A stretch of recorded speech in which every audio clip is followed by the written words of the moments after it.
I guess I'll take this out today.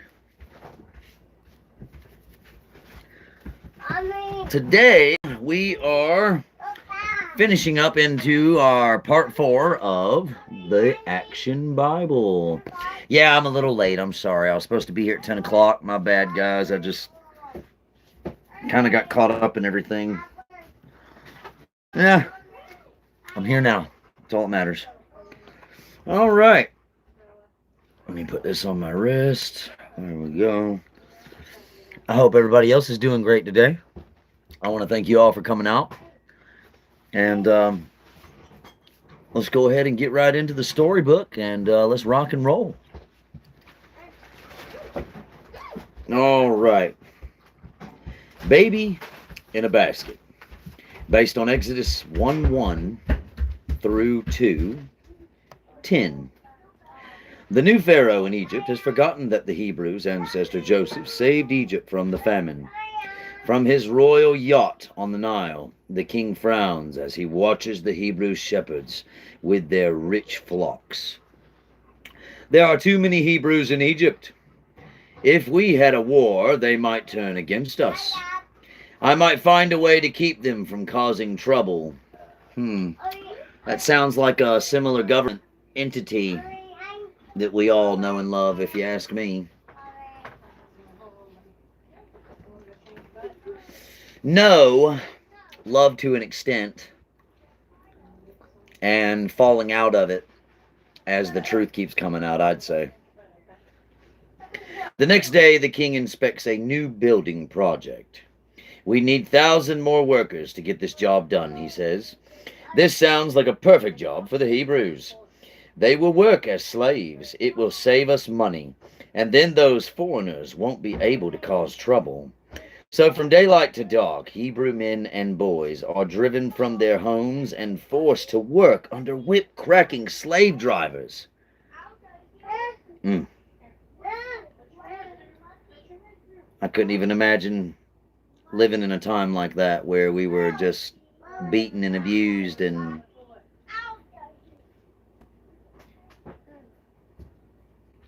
nothing but a literal piece of them. But with God's blessing, the Hebrews flourish and grow stronger, even under the harsh conditions. We work them harder every day, but they are more Hebrews than before. The king will not be happy about this. When Pharaoh hears the report, he calls for the Hebrew midwives, Shiphrah and Puah. As you help the Hebrew women give birth, I want you to take out every boy that is born, but let the girls live, he says. Hello, hello. How's everyone doing today? Can you read that again? I didn't hear. Oh, I'm sorry. Hold on. I don't know which part, so I'm going to have to just kind of go, and what you can do is rewind it, all right? The midwives fear God and do not follow Pharaoh's orders. This is against God, she says. We cannot do this. Pharaoh discovers the midwives are not taking out the baby boys and becomes angry. Why have you not done what I commanded? The Pharaoh says. And here's your pictures.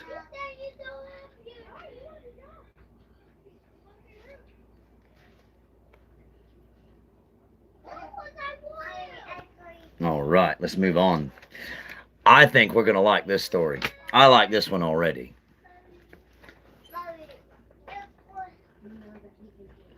The Hebrew women are not like the Egyptian women. They give birth before we arrive. God is kind to the midwives, and they have families of their own.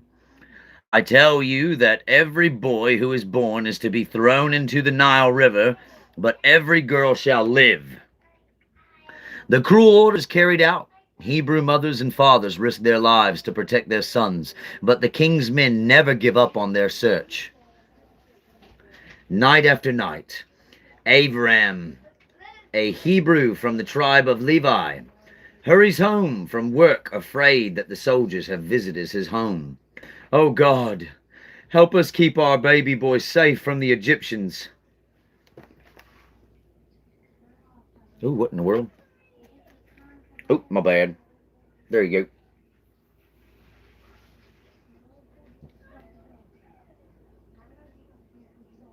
Hello from Oregon. Good to see everybody. Good to see everybody. So beautiful, so beautiful. I hope you are enjoying this story as much as I am. There's Miriam. The soldiers must not have come. Quickly, Aram enters the house and bolts the door. Surely God is with us. Our baby is 3 months old, and still Pharaoh's soldiers have not found him. God will help me find a way to save our son. The next day,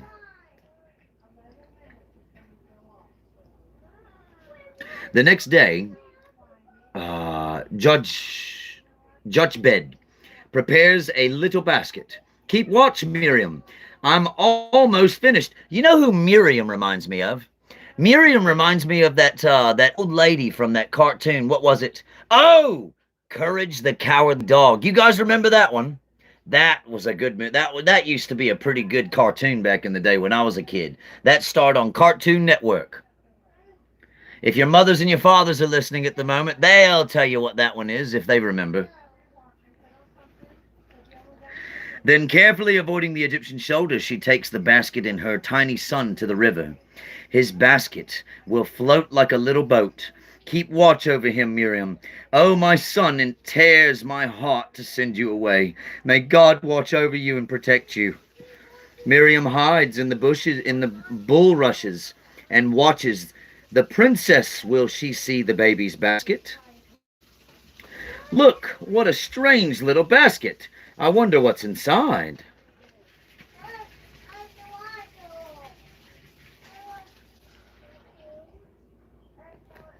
All right, moving on. The maid brings the basket to the princess, who opens it.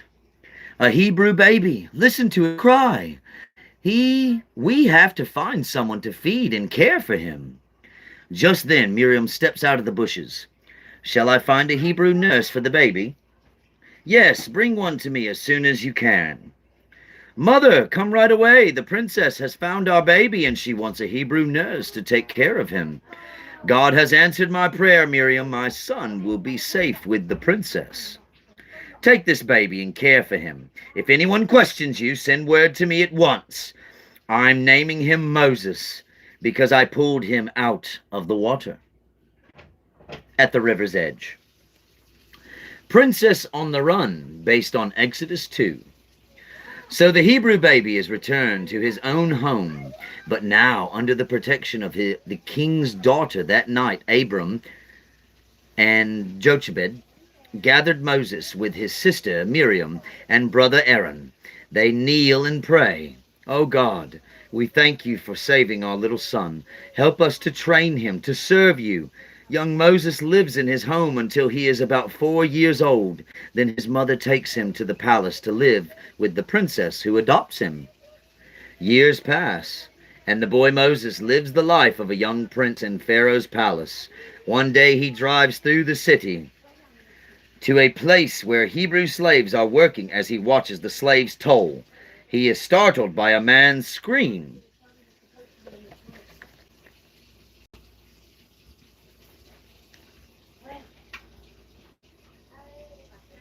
All right. Moses jumps from his chariot to investigate and finds an Egyptian guard beating a Hebrew slave. Oof. In sudden anger, Moses strikes out hard. Look, you took the guard out. The next day, Moses returns. When he sees 2 Hebrews fighting, he tries to stop them. Don't fight each other. Who made you a judge over us? Are you going to off me the way you offed that Egyptian? People know I have offed a man. There's only one thing I can do, and I have to do it now. Later that day in the palace, Prince Moses offed an Egyptian guard for beating a Hebrew slave. Find the traitor and take him out. But Pharaoh's orders come too late. Moses has a head start on the soldiers who chase him. He escapes, and after a long, hard ride, he reaches the land of Midian. Never heard of that place before.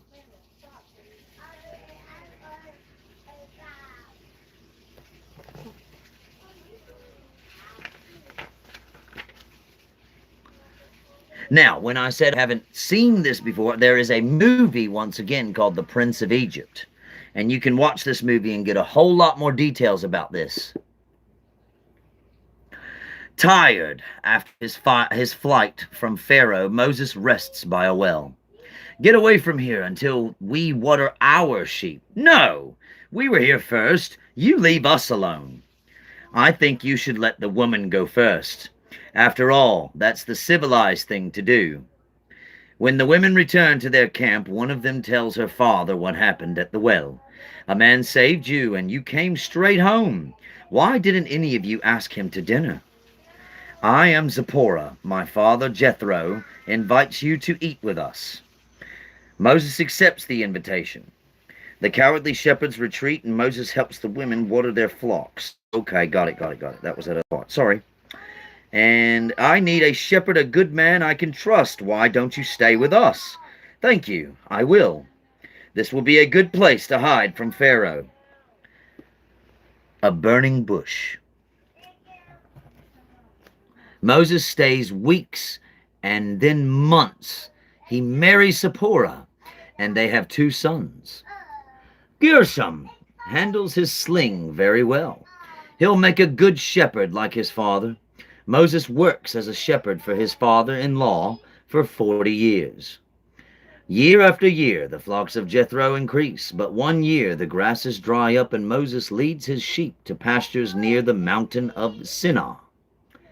But even after all these years, Moses cannot forget the Hebrew people in Egypt. I wonder if Pharaoh is still alive. And what has become of my sister Miriam and my brother Aaron? Moses wonders, too, about the Hebrew slaves still struggling under the whips of Egyptian rulers. One day he looks up to see a strange sight on the Mount Sinai. A bush on fire, yet it's not burning up. So he's kind of looking in confusion at the moment. He steps closer and then stops. A voice from the fiery bush calls out, Moses.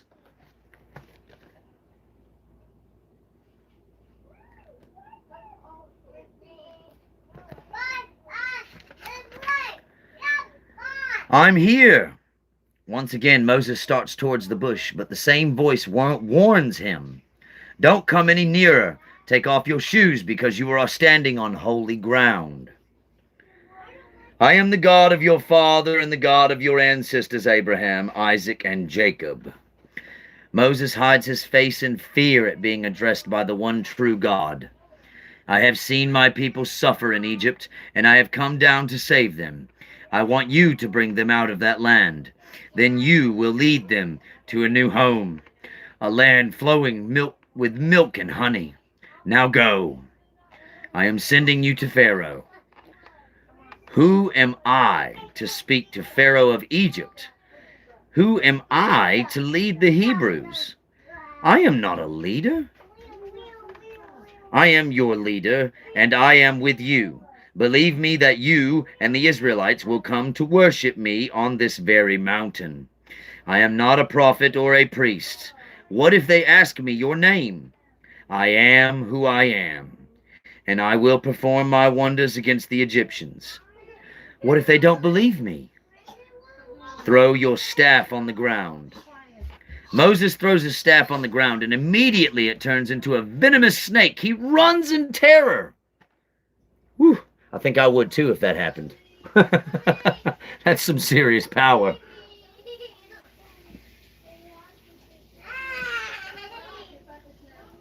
This is the kind of power that our government thinks they can beat. Yeah, good luck with that, right?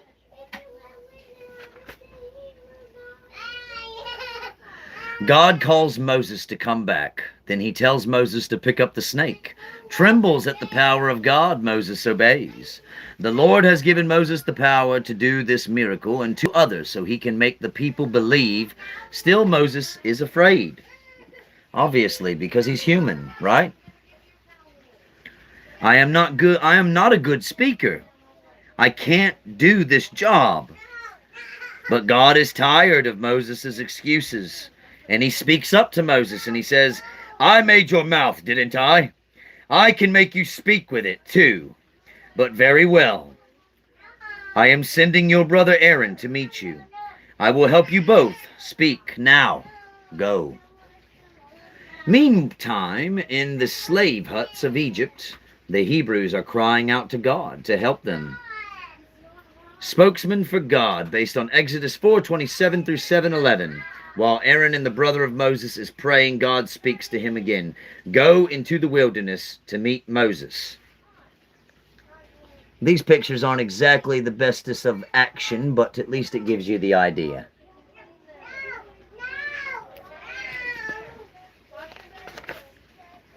All right, Aaron is surprised at the strange command, but unlike Moses, he obeys without complaint.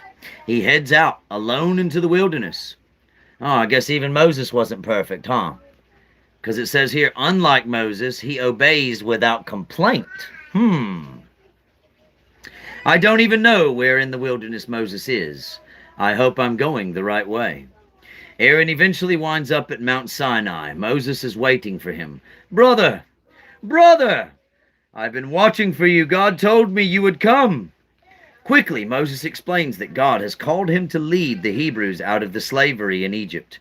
They travel together to talk to the elders of Israel in Egypt. Moses performs the miracles God gave him, and the elders believe. Tomorrow we'll take God's message to Pharaoh. The next day, you'll do all the talking, right, Aaron? I'm just here for your moral support there. You're the one who knows Egyptian politics now. There he brings God's message. The Lord, the God of Israel, sent me to tell you this. Let my people go, so they can worship me in the desert. I don't know your Lord, and I certainly don't have to obey him. Now get back to work. You lazy slaves think you can tell me what to do. I'll show you who's boss. New orders from Pharaoh. We have coddled you too much, the guard says. From now on, we won't be providing you with straw to make your bricks. You'll have to cut your own from the fields. And you must still make 50 bricks a day each. Oof. This was all the straw I could find. Why aren't you meeting your quota, you lazy Hebrews? You didn't make enough bricks yesterday either. I'm trying. It's not fair to ask the same amount of bricks when we have to do twice the work. The Hebrew leaders complain to Moses. May God punish you for this. You have made us loathsome to Pharaoh, and now he's trying to off us all. I'm only doing what God told me to do, Moses said. Oh, here you go.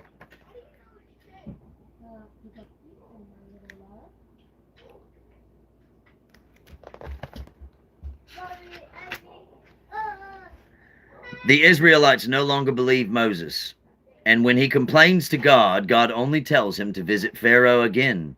Though Moses is sure Pharaoh will not listen to him, he obeys. Have you come back to beg for mercy? No, but to show you the power of our God. Aaron throws his staff to the ground, where it is transformed into a serpent. Very clever, but my magicians can do the same thing, the Pharaoh says. See? And then his magicians basically did a magic trick that we see today. They made snakes come out of their robes. But because of this insolence, here comes the plagues, based on Exodus 7:12 and 10:20. While Pharaoh watches, the serpent of Aaron swallows the serpents of the Egyptian magicians. Though disappointed, Pharaoh refuses to admit that Moses' God is more powerful than the gods of Egypt.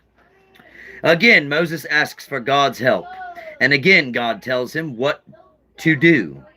In the morning, Moses and Aaron meet Pharaoh on the bank of the Nile River.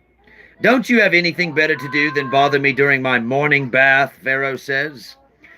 Because you won't let the Hebrews go, the river will be turned to blood. At Moses' command, Aaron strikes the water with his rod, and the water turns red. My sorcerers can do the same thing. If they're such great sorcerers, why don't they turn the Nile back into water?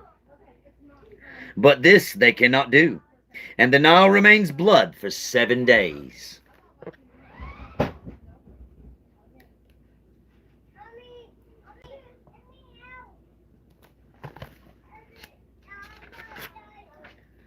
The Egyptian women are unable to wash their clothes in the bloody river. Men have to dig wells to find drinking water. Finally, the river is clear again, but still Pharaoh will not listen to Moses' plea. And so God sends a different plague. In the streets of the city, frogs, millions of them everywhere. And in Egyptian homes they are as well. Eek, the women say, my flour is ruined. Even in the palace they have come abroad. I can't stand these filthy creatures. Send for Moses and Aaron now, Pharaoh said. Ask your God to take away the frogs, and I will let your Hebrews go. It will be as you say. But when the frogs are gone, Pharaoh breaks his promise. So God proceeds with his next wonder. God torments the Egyptians with a plague of gnats. They infest everything. The Egyptians can't get them out of their houses, their hair, even their beds. Pharaoh tries to bargain with Moses, but Moses stands firm in his request. Once again, Pharaoh promises to free the Hebrews. But when the gnats are gone, he hardens his heart again. Sounds like some of these plagues are sounding pretty familiar from today, if you ask me. Not recently, but in the past that nobody really paid attention to, unfortunately. As if the gnats weren't bad enough, God follows them with a plague of flies. Flies are in everything. The Egyptians can't keep them off their food or off their faces. But no flies trouble the Hebrews in Goshen. Can't you worship your God here? No. Okay. You can go, the Pharaoh said. But like before, Pharaoh changes his mind. Then God sends disease upon the Egyptians' animals and livestock. Many of them die, but Pharaoh's heart is unyielding. God gives Moses his next instructions. He and Aaron interrupt Pharaoh's court and throw soot in the air. Immediately, Pharaoh and his advisors break out in painful sores and boils. The rest of Egypt is struck with the same disease as well. But Pharaoh stubbornly refuses to recognize God's power and authority.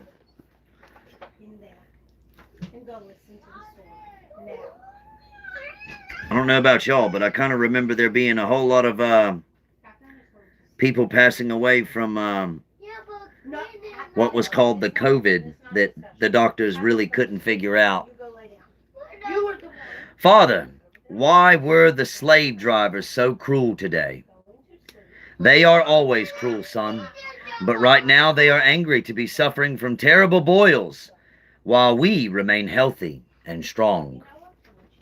Still, Pharaoh keep the Hebrews in Egypt, so a terrible storm strikes. Hailstones as big as my fist! Throughout the land, the Egyptian farmers watch the storm with terror. Our crops are ruined. But no hail falls in Goshen, where the Hebrews live. Pharaoh calls Moses to him. I have sinned, the Lord is right, and I am wrong. Pray to the Lord for us. We have had enough of the hail, and I will let you go, the Pharaoh says. But just like every other time, once the plague is lifted, Pharaoh changed his mind. Sounds like a hard-headed individual, if you ask me.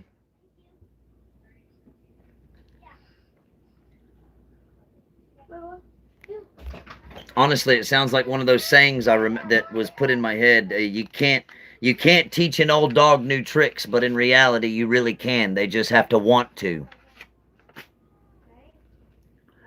How long will you refuse to humble yourself? Let my people go, or I will send locusts to destroy anything that's left alive in this land. Pharaoh's advisors agree with Moses. Please, just let the Hebrews go already. Don't you realize that these plagues have left Egypt in ruins? Already it will take us years to recover from this. Begrudgingly, Pharaoh calls Moses back to him. Fine, go worship your Lord. Who were you planning on taking? The Pharaoh says. We will take our young and old, our sons and daughters, our flocks and herds. No, just the men, the Pharaoh said. Locusts it is, Moses said. God sends locusts which devour anything that wasn't destroyed by the hailstorm. Then, when Pharaoh's heart remains hardened against the Israelites, God makes the day as dark as night. And here comes the final plague based on Exodus 10:21, 12:51. After 3 days of darkness, Pharaoh calls for Moses and Aaron again. Fine. You may take your women and children, but your sheep and cattle must remain in Egypt. No, we won't leave a single hoof behind when we go. Then you'll all stay right where you are. Get out of my sight. If I see your face again, you will be done in, the Pharaoh said. But Moses is no longer afraid of Pharaoh. That's what you say. Here's what the Lord says. Tonight every firstborn son in Egypt will die, including yours, O Pharaoh. You will know grief worse than any Egypt has ever experienced, and then you will come to me on your hands and knees, and you will beg for my people to leave. Quickly Moses calls for a meeting of the Hebrew leaders. God told me that death will strike Egypt and take the firstborn of every family. Firstborn of every family, one of the men says.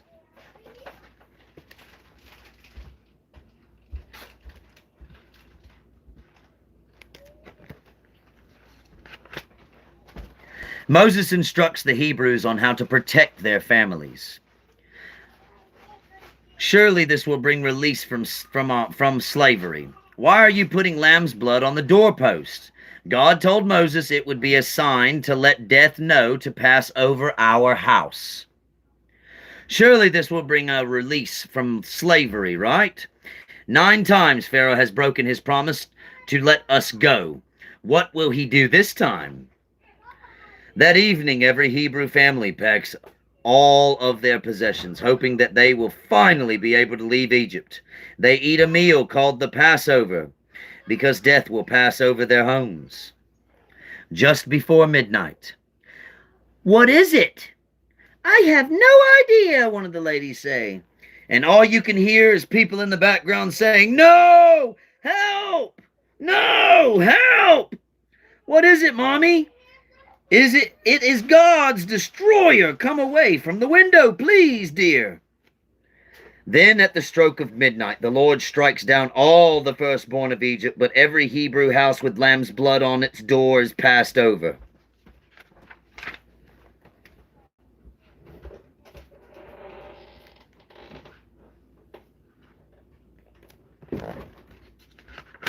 This is getting good. God will give us the signal to leave any moment now. We must be prepared to leave at a moment's notice. Be ready for the signal to march. In the palace, your son is dead, O Pharaoh. And messengers bring word that the firstborn of every Egyptian home has died suddenly tonight. My son, Pharaoh says. Summon Moses and Aaron to come immediately. It's too late. My son is dead, the wife of the Pharaoh says. This time Pharaoh does not bargain about cattle or sheep. Take your people, take your cattle, and get out of Egypt. Serve your God as you wish. Moses gives the order to march. Immediately the slaves rush out of their homes and meet at a camp in the country. We're free! We're free! Thank God my children will not be slaves in Egypt. to 20,000 Egyptians under the sea. Based on Exodus 13, 17, 15, 21. The next day, the great exodus from Egypt is underway. Joyfully, the Hebrews march towards the land God promised would be their home. During the day, a bright cloud would guide them, and at night, a pillar of fire leads them. What a glorious Father we have. In their rush for freedom, they do not forget to take with them the body of their ancestor Joseph. Joseph knew God would be with us. He was a great man in Egypt, but wanted to be buried in his own land. Our people promised to carry Joseph out of Egypt.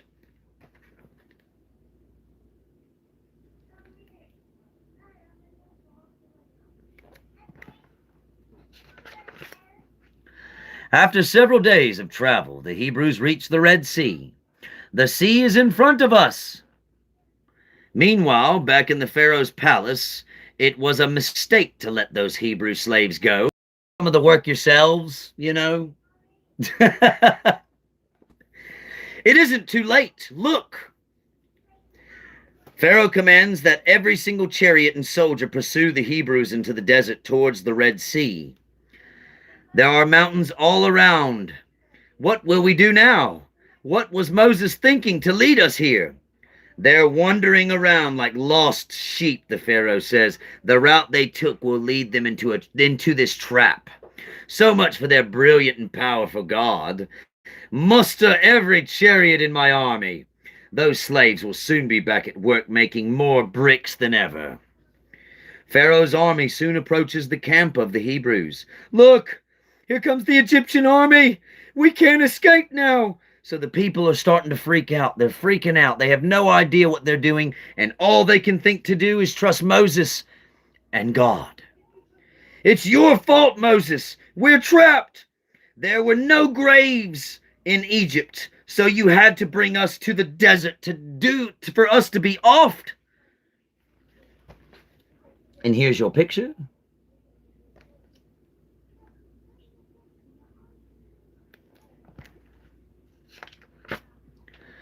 Here comes the good parts. Pharaoh and his army look at the Hebrews camped beside the Red Sea. Trapped, just as I said. Good, they'll soon see who is mightier, Pharaoh or the God they worship. At the same time in the Hebrew camp, I'd rather be an Egyptian slave than die this way. Don't be afraid. After today, you will never see these Egyptians again. The Lord will fight on our behalf. Just be still and see what God is going to do. As Moses speaks, the cloud that leads them moves to the back of the camp. What is happening? Look! The cloud is now hiding us from the Egyptians. Then Moses holds out his staff towards the Red Sea, as God told him to do. A strong east wind blows all night and rolls back the waters of the sea. Awed by the sight, the Hebrews rushed thankfully across the path in the sea, as Moses separated the sea by the use of God's power.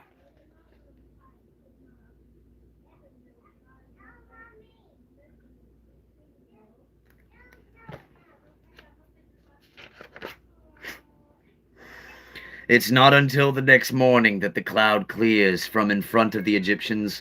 When Pharaoh sees that the Hebrews are getting away, he orders all his troops to chase after them. As the army races across the sea floor, the sand clogs their chariot wheels. As God commands him, Moses puts out his hand again. Suddenly the wind dies, and the waters roll back into place. All of Pharaoh's men are caught in the rushing sea.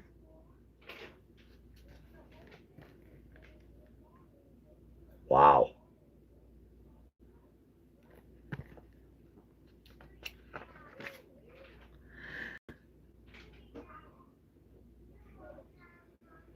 Okay, dude, that's really, really inappropriate saying stuff like that. That's not even funny. That's very, very inappropriate. I love you, but you need to not be talking like that in this channel. That's disgusting, man. Nobody said anything like that. And you're saying very inappropriate things in here. Thank you. Safe on the other side, the Hebrews look back. God has saved us. I'll never doubt that again, that God sent Moses to save us from the Egyptians. Joyfully, the Hebrews celebrate God's deliverance. The tribes descended from Jacob, Israel, are a free people ready to form a new nation. Miriam, Moses' sister, takes a tambourine and leads all the women in song and celebration. The Lord is my strength and song. He is my salvation. Sing praise to the Holy One. Praise God. Sing to the Lord on high. He has saved us all. The complaining begins, based on Exodus 15:22. You gotta love that title. The complaining begins. I wonder what this is going to consist of. Based on Exodus 15:22 to 17:7. I'm thirsty. 3 days and no water in sight. From the Red Sea, the Israelites march across the desert, but after days of travel, they forget what God has done for them, and they begin to complain. One complaint after the other. At last, they find a spring, but it's bitter. We can't drink this. We'll all die of thirst. The people complain to Moses while he is sitting as a judge. Moses prays to God for help, and God points out a nearby branch. Moses throws it into the spring. Now taste the water and know the power of God. It's clean now. God has saved us again. Now I know God is guiding Moses. Oh, I mean, separating the water wasn't good enough.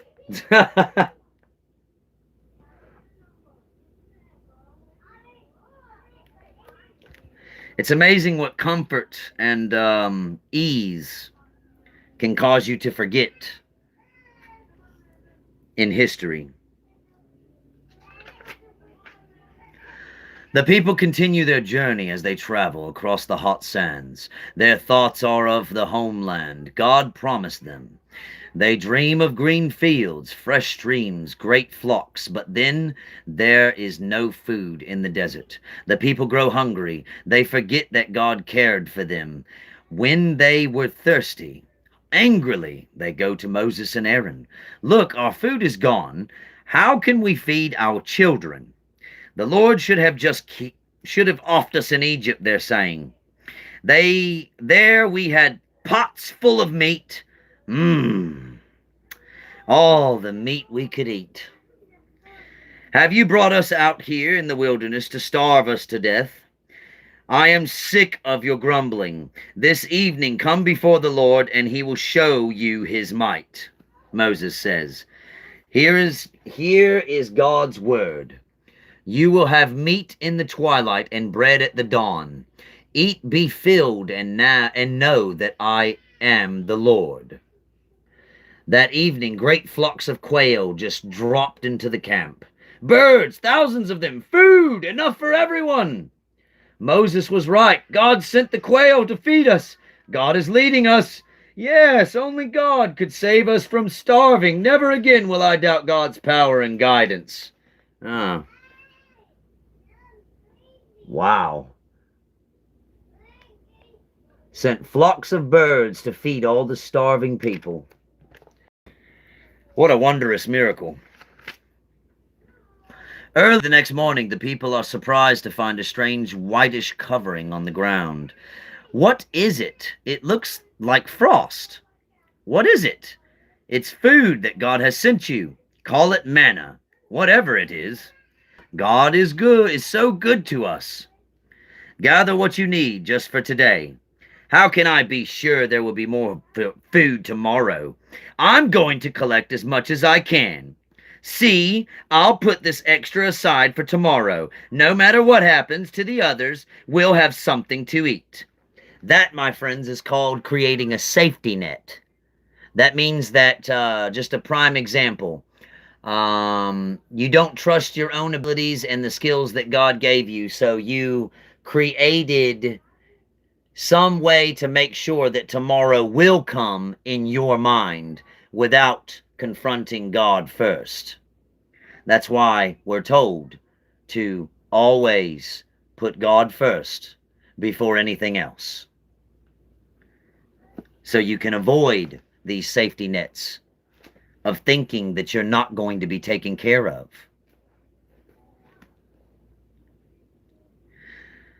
But the next morning, oh, it's spoiled. Moses warned us we have to have faith that God will take care of us. On the 6th day of the week, the people gather food for that day and the Sabbath. The food kept for the Sabbath does not spoil, and no new manna appears on the ground. With renewed faith in God, the Israelites continue their journey. They travel towards Mount Sinai, where Moses was called by God to set them free from slavery. Moses sends his wife and 2 sons on ahead to visit their old home. Tell your father Jethro what God has done for our people. Farther on, while the Israelites camp in the peaceful valley, fierce tribesmen watch from the hills. This will be easy, a surprise attack, and the camp is ours. Sounds like some thieves up to no good. What do you think?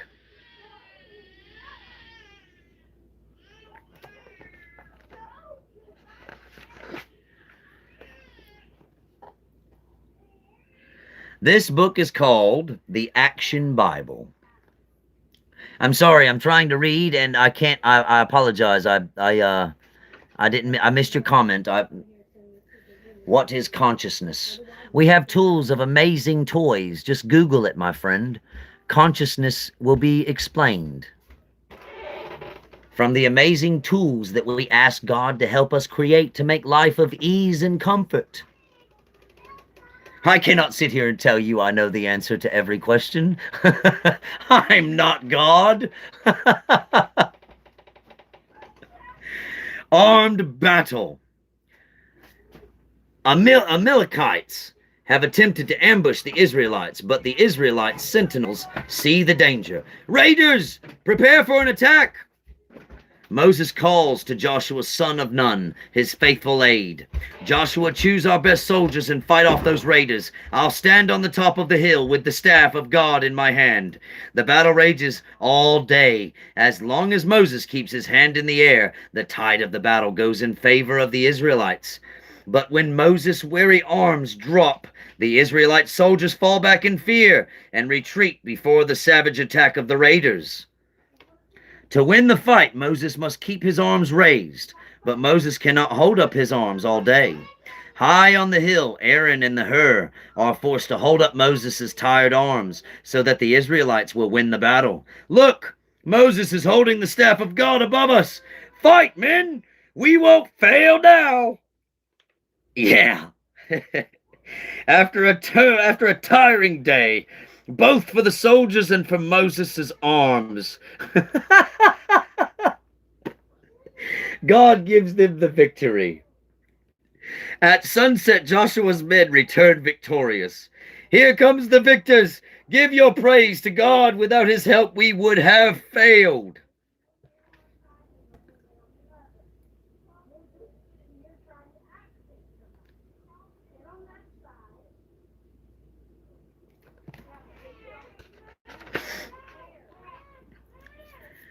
Then Moses builds an altar and leads the people in a prayer of thanksgiving to God. Fresh from their first military victory, the Israelites eagerly push on.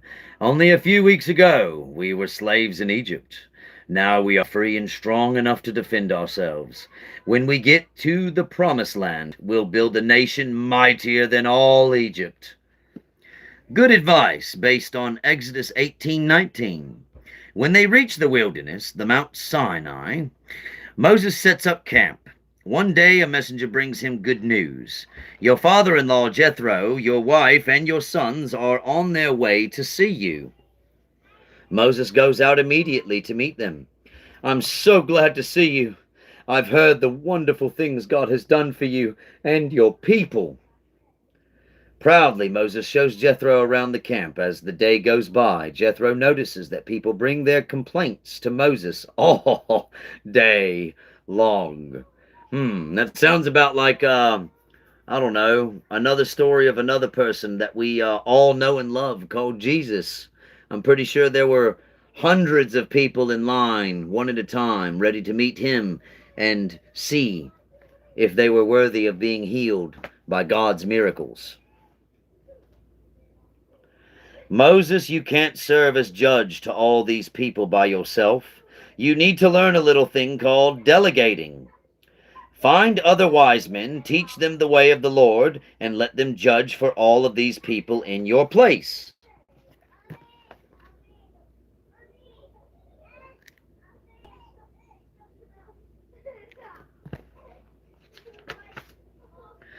Moses takes his father-in-law's advice. You are right. This gives me more time to teach my people about God. Soon after this, Moses goes up the mountain to talk with God. When he returns, he has news for his people. Prepare yourselves, for on the third day the Lord will come down in the sight of all the people on Mount Sinai. Wow, that would be amazing. On the morning of the third day, thunder rolls across the sky. Lightning flashes, then the sound of trumpet fills the air. This is the signal to leave camp. Stay right beside me. Don't go beyond the boundaries Moses set for us. Moses says if we even touch the mountain, we will die. God's commandments, based on Exodus 20. While the people of Israel stand before Mount Sinai, God speaks from the mountain and gives them the 10 commandments. I am the Lord your God. You must not worship other gods. You must not make any idols. You must not use the name of the Lord your God wrongly. Remember the Sabbath day and keep it holy. Respect your father and your mother. You must not murder. You must not cheat on your husband or wife. You must not steal. You must not lie. You must not be jealous of other people's possessions.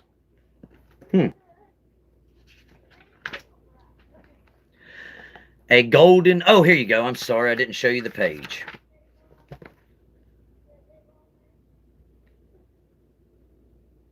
Now, that one's a little darker, but yeah, I mean, all I have is this phone, so I apologize, guys. One of these days, I'll be able to make it more fancy for you guys. I don't know. A golden calf, based on Exodus 32. God gives Moses more laws. And then, when these are written down, Moses builds an altar.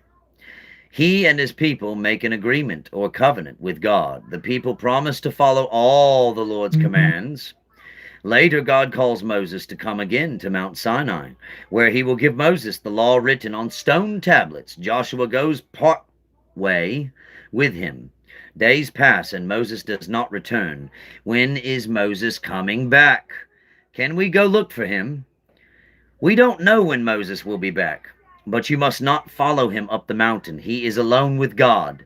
Who knows? Maybe Moses isn't coming back. If he doesn't come back, what will we do? Let's ask Aaron to let us make a statue to worship. Yes, we want a God we can see. Feeling lost without their leader, the people forget God's commandments and their promise to worship only God. They bring their jewelry to Aaron, who melts it and makes a golden statue of a calf. It looks just like one of the gods our neighbors worshipped in Egypt. Tomorrow will be a feast day. We will worship our new God then. Early the next morning, the people bring their offerings to the altar before the golden calf. They eat and drink and dance with joy. That's not a good thing.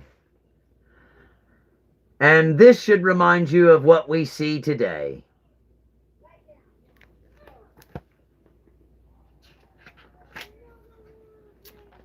But while the people are celebrating, Moses comes down the mountain with the tablets on which God has written the 10 commandments on the way he meets Joshua. Listen, Moses, it sounds like war is in our camp. No, I hear singing, don't you? Moses can't believe what he sees. How dare you cheat God? You promised to worship only God, and already you are worshiping a statue of a calf. Shocked by the sight of Moses breaking the stone tablets, the people stopped worshiping the golden calf.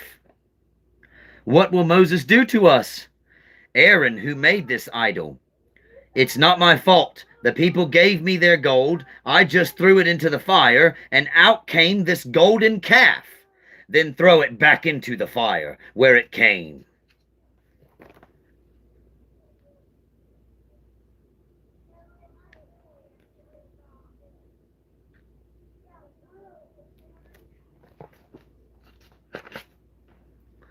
Moses melts the idol, grinds up the gold, and dumps it into the river.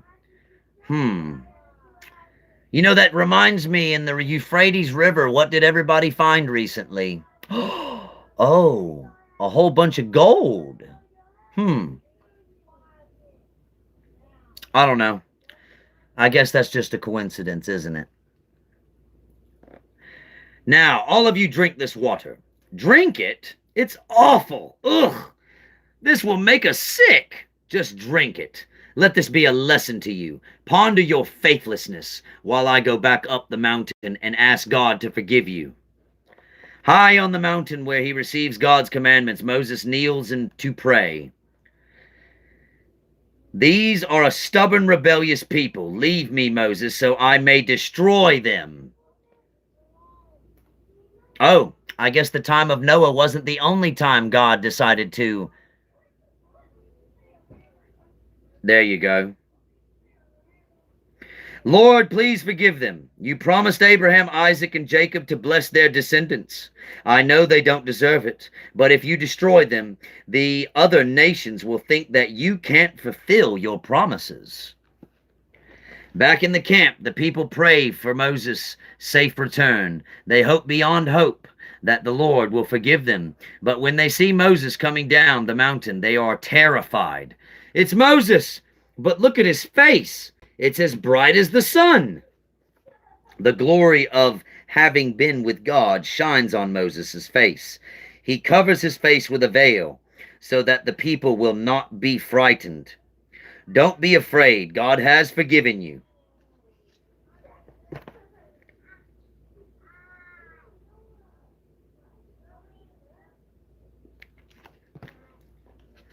That word veil, if I'm not mistaken, is the word that separates the spirit world from our physical world at the moment.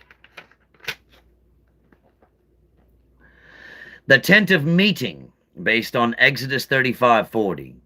God has forgiven his people for their faithlessness.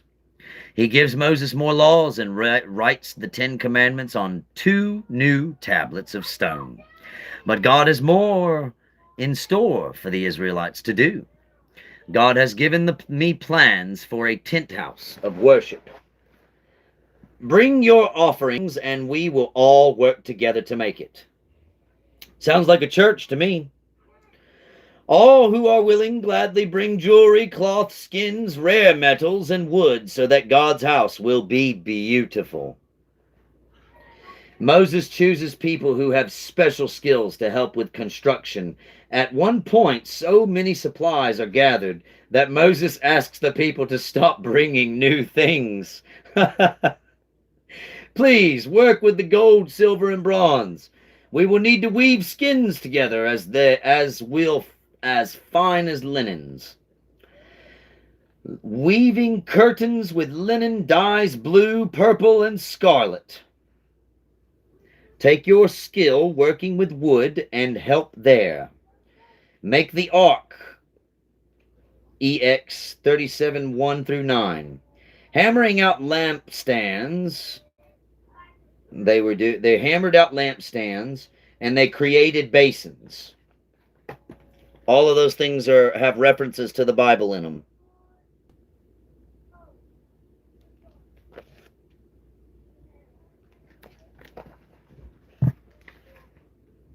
Because once again, this is not the 100% actual Bible. This is a child's version, okay? Casting gold collapses to fasten curtains. 36:13. Weaving the curtain for the entrance to the courtyard. Exodus 38:18. Weaving the priestly garments. Exodus 39:1, 22 through 29. After many weeks of careful, loving work, the house of God and the tent meeting is ready. Joyously, the people watch as Moses carries the sacred ark, a box containing the 10 Commandments, into the tabernacle. Where God meets his people, Moses places the ark in a special room called the Most Holy Place. Then a cloud covers the tent of the meeting, and glory of the Lord fills it. Now the Israelites are no longer a crowd of fleeting slaves in the year since they left Egypt. They have finally become a nation of their own, with laws, judges, and a place of worship.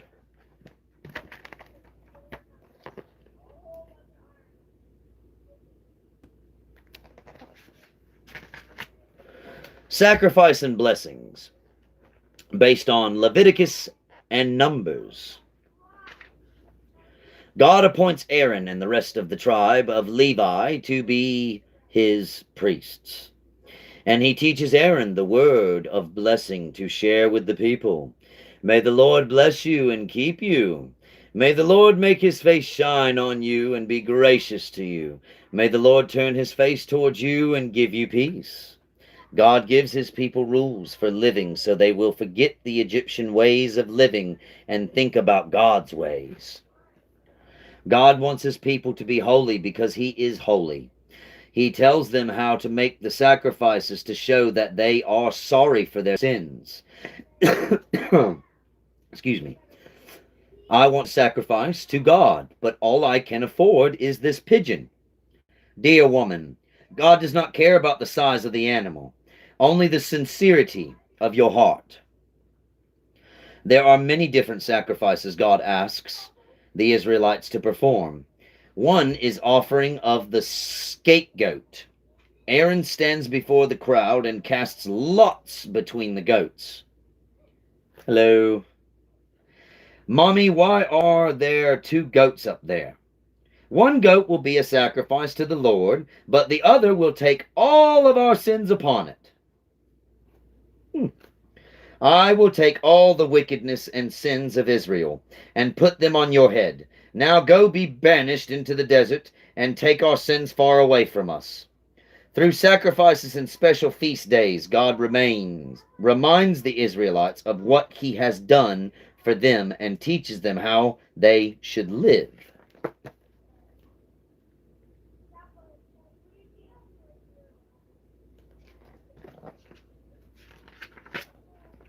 Counting the numbers, based on Numbers 10. Excitement spreads through the camp as the people talk more and more about the promised land God will lead them to. One day the blast of 2 great silver trumpets fills the air. This is the signal for all the people to come to the tent of meeting. Something important is going to happen. The people drop what they are doing and hurry to the tent of meeting. Does this mean we are going to move? I don't know. We'll have to wait and see. Our orders come from God. Rise up, O Lord. May your enemies flee before you. Look, the cloud is lifting. This is the sign. Eagerly the people line up to march toward the promised land. The priests lead the formation carrying the sacred ark of the covenant, and Moses counts the number of Israelites as they pass by, following God's instructions. Quail coming out of their noses, based on Numbers 11. High on a hilltop, Moses watches the Israelites march towards the promised land.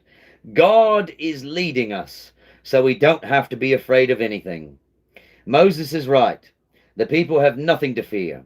Even though they march through a wilderness, God continues to provide manna for them to eat. But after several days, the people begin to complain again. How long have we been eating this whatever it is?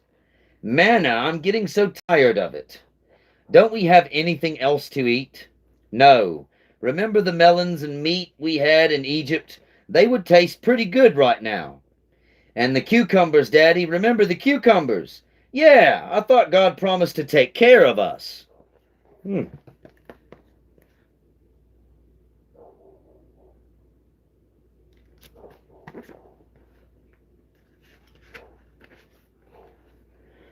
God's rage burns at the Israelites' petty complaints, and then so do their tents. Fire breaks out in the Israelite camp, and the people are forced to to pause their complaining while they try to beat back the flames. Did God send the lightning to burn our tents? Maybe it's a warning for us to stop grumbling about the food he has given us. Help us, Moses. We'll lose the whole camp. Only God's mercy can help you now. I'll pray for you. And as Moses prays, the fire goes out on its own. Look, the fire is out. I saw it with my own eyes. When Moses prayed, the fire died out. From now on, I won't complain about anything Moses asks us to do. But the ungrateful Israelites have short memories. Many of them complain because God has not given them meat as well as manna to eat. Moses prays again to ask God for help. You want meat? The Lord says you will have meat soon, and plenty of it. So much meat that it will make you sick. So much meat that it will be coming out of your noses. How can anyone, even God, find meat for all of us in this desert? I don't know, but Moses tells us the truth. I saw the fire die when he asked God for help. So I believe him when he says God will send us meat. Suddenly, the wind begins to blow in front of the sea. Suddenly, the wind begins to blow in from the sea, and with it comes great flocks of quail that cover the sky like a cloud. You know what? The picture of this one kind of reminds me of when, I don't remember where it was in the world, but wasn't it raining fish in some areas? That's on YouTube, right? You guys can look that up for me, right? I'm pretty sure I saw that on YouTube at one point.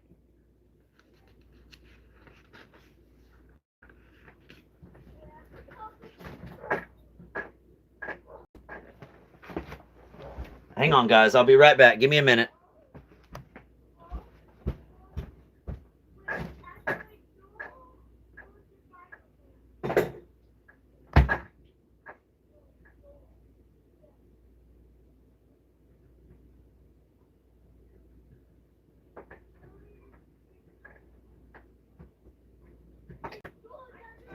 Who are you? Oh, okay. Next time, say something. I'm looking at the door trying to open. I'm thinking it's like something else.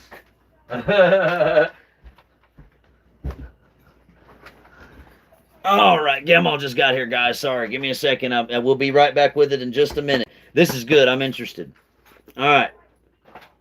As the quail land on the desert, the Israelite pick up all they can carry. Meat! All we can eat. Let's save enough to eat later on. The people... how many more baskets do I have to gather? Get as many as you can. At least we'll have all the meat we need.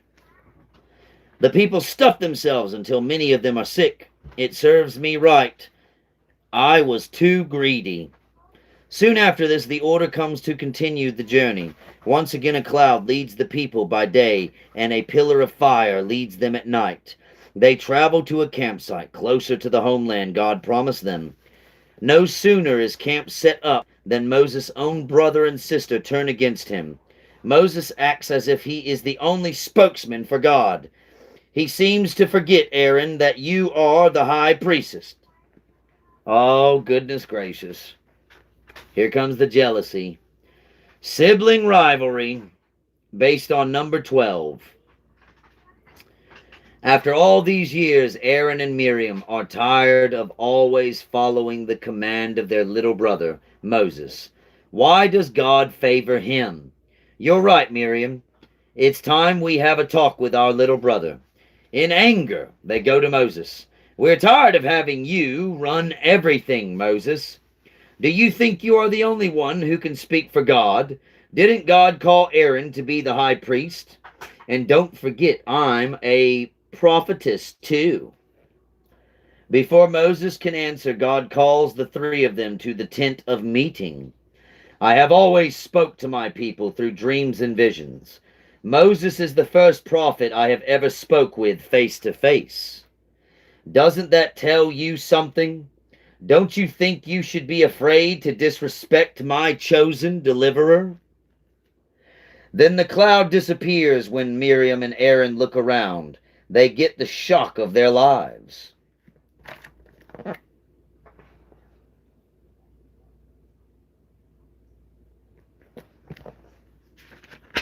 All right. Miriam discovers she suddenly has leprosy, the disease the Israelites dread most. Oh no! Why did I speak against Moses? Help me! Help me! We were wrong, Moses, but don't hold it against us, please. Can't you help Miriam? Only God can heal her, Aaron, but I will pray for her. Heal her now, O God, I beg you. God agrees to heal Miriam, but first she is banished from the camp for 7 days. On the 7th day, Miriam returns as high priest. Aaron accepts her back into the camp. I have learned my lesson, Aaron. My selfish pride was a sin. So was mine. We should never question God's wisdom again. Spy versus spy, based on Numbers 13:1 and 14:10. The Israelites continue their journey until they reach the wilderness of Paran. There Moses orders them to set up camp. And there's a map here. It says like Mediterranean Sea, Canaan, Hebron, Israelite camp, wilderness of Paran, and the route of the spies. Moses calls one man from each tribe to attend an important meeting. We are on the border of Canaan, the land God has promised to us, but before we go into it, we must know what lies ahead. We need to explore the land, Joshua. We must find out what the people are like, how many rivers we will have to cross, how well the cities are fortified. It's a dangerous job, but it must be done. Each man here can act as a scout, and we'll get started right away. Look at the city and the size of those walls.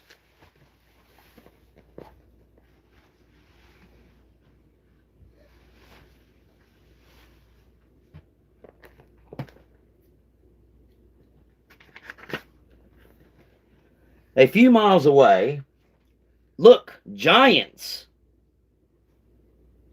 No one in our camp could stand up against one of these men. And in a rich valley, this soil must be good, Joshua, to grow such big grapes. Yes, Caleb.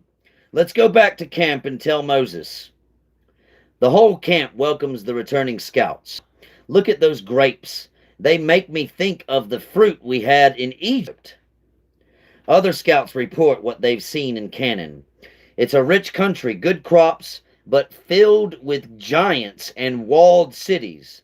I don't like it. We'll never be able to conquer them. Let's go take the land. Yes, with God's help we can do it. But the other 10 scouts disagree with Joshua and Caleb. No, we're puny grasshoppers compared to the size of those giants. They'll wipe out all the men and make our children be slaves again. We can't stay here, but we can't go into Canaan.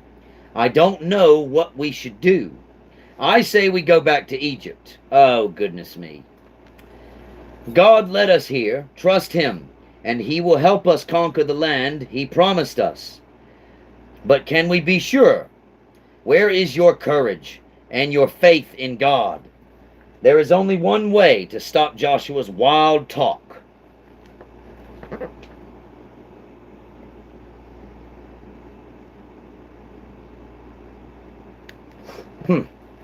So this is where the giant talk comes in.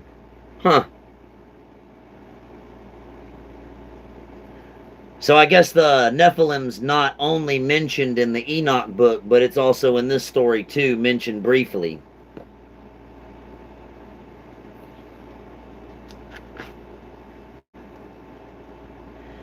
The report of giants and strong walls from the first scouts frightens the people. In their fear, they want to make Joshua and his fellow scout Caleb stop encouraging an invasion. Stone them! Get rid of Joshua! But suddenly, look over there, the tent of meeting is burning. Don't be afraid, the tent of meeting is not on fire. It glows like that because God is there talking to Moses. A rebellious people, based on Numbers 14:11, 16:34. Inside the tent of meeting, O God, forgive my people. Don't destroy them, even though they have disobeyed you. Moses comes out of the tent of meeting and hush falls over the crowd. He raises his hand and says, because you don't have faith to enter the promised land, God says you must go back to the wilderness. Go back to the wilderness? We don't want to do that. Oh, man. I didn't realize that if we don't try to conquer Canaan, we'd be forced to go back to wandering in the wilderness. Okay, if those are our only choices, then let's go ahead and conquer Canaan ourselves. I'm with you. Yes, let's go.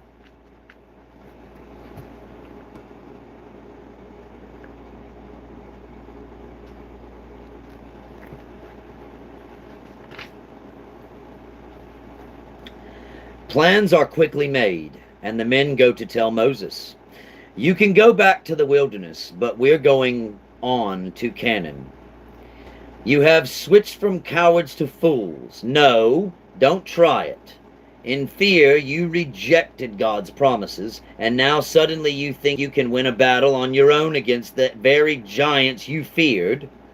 You always say things in the worst way, Moses.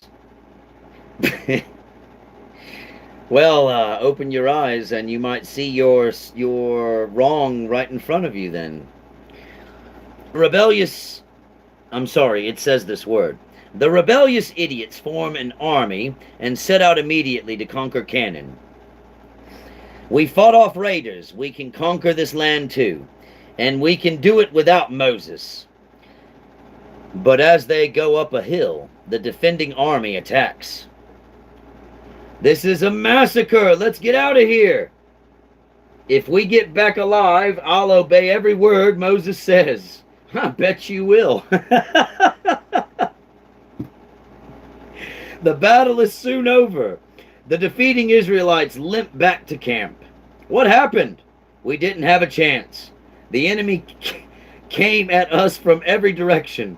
Our leaders were the first to run. Oh, were they now? The leaders. Oh.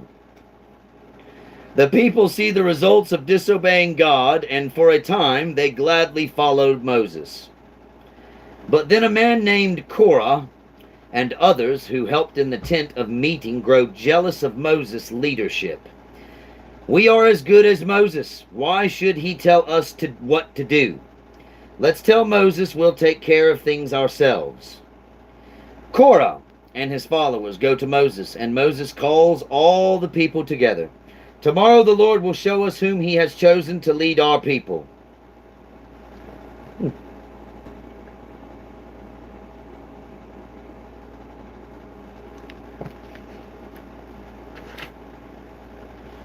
The next day, Moses stands before the Israelites.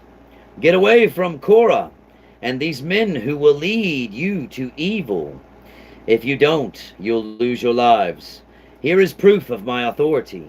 If God has chosen me to lead you, the earth will open and swallow them up. Oh, wow. Oh, wow. As Moses speaks, a great earthquake splits the ground open. The tents of Korah and his followers fall into a deep crack in the earth. Okay, now think about this. If you go back to YouTube, I know I saw a video of just earth opening up all over the world in cities and whatnot. I guess when you really think about it, history has 100% repeated itself. The frightening people turn once again to Moses.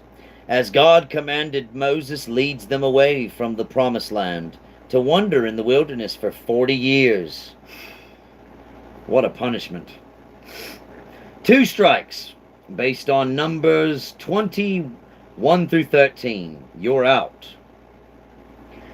When hardships come, the people forget that it was their fear that kept them from taking the good land God had promised them. Again and again they complain, "No water. Now what will I do?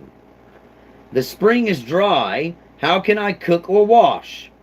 I'll have our tribal leaders take this up with Moses.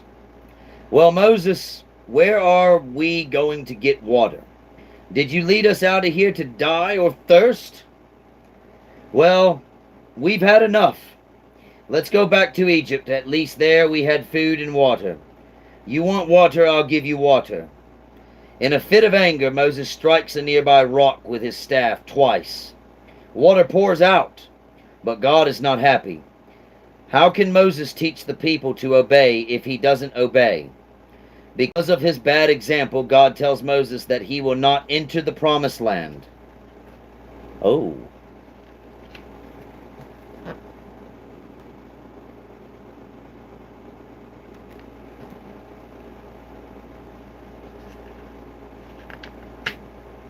I guess that shows you that God doesn't have any favorites. You either choose to walk or you choose to run. It's up to you. The bronze snake, based on Numbers 20:22. 21:22. The Israelites travel on when they come to Mount Hor. God tells Moses that Aaron will soon die, and he should take Aaron and his son Eleazar to the mountaintop. "Eleazar, take your father's robes. You will take his place as high priest of all Israel." Aaron dies on Mount Hor, and the Israelites mourn for 30 days. Then they move on. A cloud leads them by day, and a pillar of fire leads them by night. But the people soon forget God's care, and again they complain. "There's not enough water. I'm always thirsty. Hasn't God always given us water when we needed it? Yes, but the food I'm sick of, this stuff that we have to gather every day and make into bread. I want food like we had in Egypt, melons, fruit. In Egypt, you were beaten and forced to work as slaves, and you cried out for your freedom. And you said God would give us freedom. Do you call this freedom, wandering around the wilderness? Suddenly, as punishment for their grumbling, the camp comes alive with poisonous snakes. Help me! Help me, or I'll die! Moses, we've sinned against God and against you. Forgive us, and take away these snakes, please. I will ask God to help you, Moses says.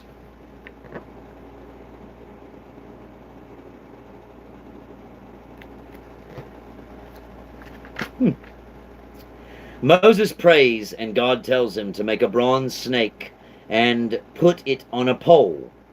Listen to me, everyone who has been bitten by the snakes. God said that if you look at this bronze snake, you will be well again. I'm well. God has healed me. Everyone who looks up at the snake is healed. Moses and his people.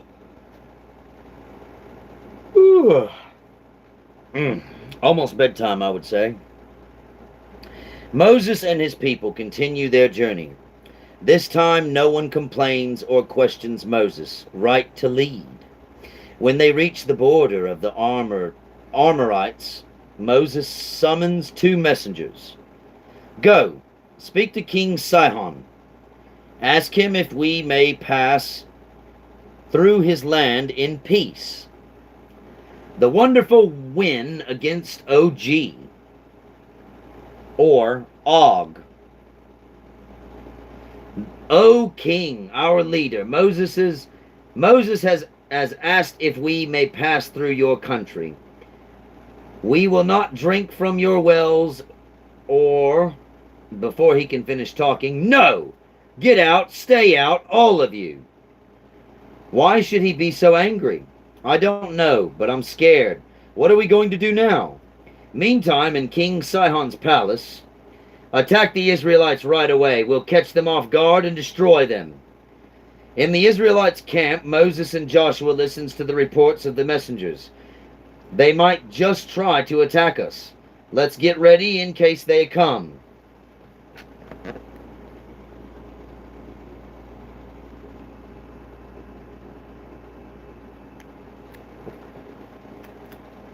Those are some shiny shields. All right. At daybreak, King Sihon strikes. He is surprised by a strong counterattack from the Israelites. The Amorites are defeated in a swift battle. Then Joshua goes on and takes the enemy's capital city of Hashbron. The Israelite soldiers are eager to push on after this victory, but Joshua goes to Moses for advice. Shall we move north into Bashan? It's a powerful country, and their king Og is a giant. Send out some scouts to explore the land first. Then we'll decide. Joshua's scouts are discovered, and a messenger hurries to tell the king Og of Bashan. "O king, I saw some strange men spying out our land. They must be the Israelites. They just conquered the Amorites. But we'll teach them a lesson." Boldly, the giant king Og of Bashan sets out to teach the Israelites a lesson in warfare. But instead, Joshua and his men teach Og about defeat. The Israelites are now camped just across the river from the land God has promised them. A stubborn mule and his donkey, based on Numbers 22 through 24. But little does Israel know that other countries are watching their victories and scheming against them. King Balak sees the defeat of Sihon and Og and knows he is next. In fear, he sends for a powerful sorcerer named Balaam. If you can put a curse on the Israelites, King Balak will greatly reward you. Balaam sets out on his faithful donkey to meet with the King Balak, but God sends an angel to stop him. Balak doesn't notice anything, but when Balak's donkey sees the fearsome angel, she scampers into the field to avoid its fiery sword. "Stupid beast!" Then the angel of the Lord moves ahead to a narrow path between two stone walls. The donkey presses close against one of the walls to dodge the angel's sword. But Balaam's foot is smashed against the wall, and he beats her again. "Ow! Curse you!"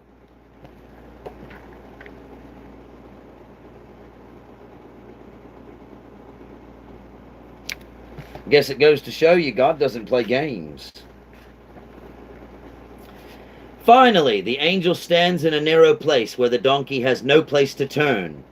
With no other option, she lies down right in the middle of the road. "That's the last straw. I'm going to pummel you within an inch of your life." That's what the man said to the donkey. But even as Balak is yelling, the Lord opens the donkey's mouth. "Why, if I had a sword right now, Master, haven't I always been your faithful donkey? Have I ever served you poorly? Yes, but now you are making a fool of me." Then the Lord opens Balaam's eyes to see the angel. "You should be ashamed for beating your donkey. Had it not been for her, I would have killed you 3 times by now. I have sinned. I am so sorry. Tell me what you want me to do, and I promise I will do it," as he pleads on his knees. "Go, prophesy for Balak, but I warn you that you must only speak what the Lord tells you. No curses can fall on Israel this day." Balaam goes and tells Balak what the Lord says. "Those who bless Israel will be blessed, and those who curse Israel will be cursed." Balak is understandably upset at these words, but he cannot stand in the way of Israel. A new leader, based on Numbers 27 through 12:23. Deuteronomy 31 through 34. Joshua 1. For the second time the Israelites have come to the border of the promised land. This time they are not afraid.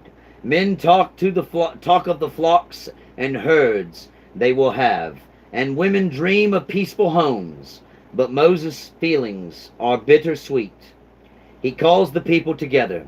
I am 120 years old, Moses says.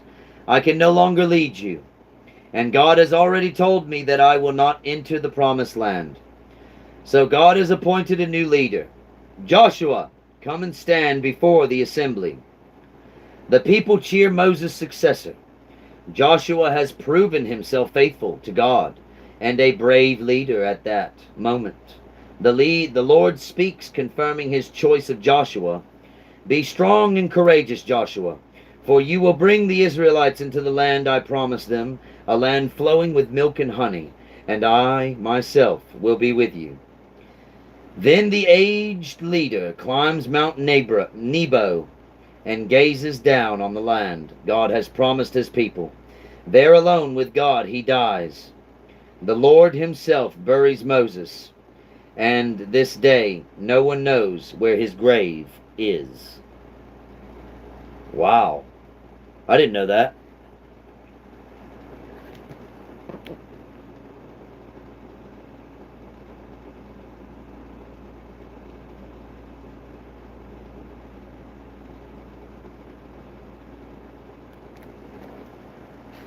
All right, let's see. God bless all of you too. I love you guys. The Israelites mourn the death of Moses for 30 days.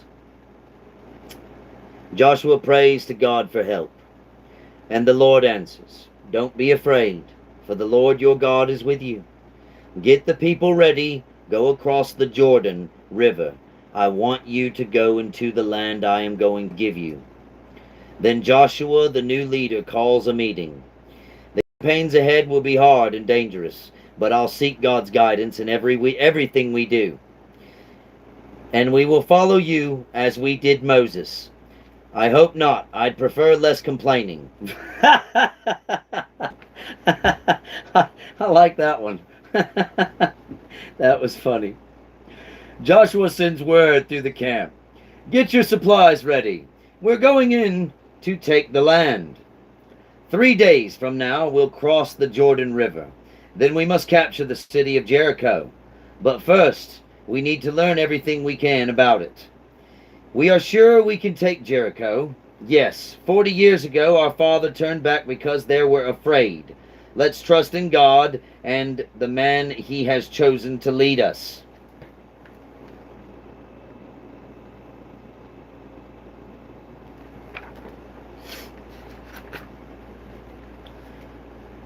Okay, so I love you guys so much, but I think I'm going to stop here. The roof of Rahab is where we're going to leave off, based on Joshua 2. Guys, it's been a pleasure reading to you tonight. It is very late for me, and it is bedtime, so I will read to you again tomorrow about 10 o'clock Central Time, as usual. I may be a little late, but don't fret, I will be here for you. I thank you all so much for supporting me in this crazy time that we live in this world right now, and I want to thank all of you for joining me in this glorious story of the Lord. Thank you all so much, and we'll catch you in the next one. God bless you all, and I will say our prayer before we go away. Our Father who art in heaven, hallowed be thy name. Thy kingdom come, thy will be done on this earth as it is in heaven. Give us this day our daily bread, and forgive us our trespasses as we forgive those who trespass against us. Lead us not into temptation, but deliver us from the evil one. For the glory of the kingdom, and in Jesus' mighty name. Amen. Good night, everyone. We'll see you tomorrow.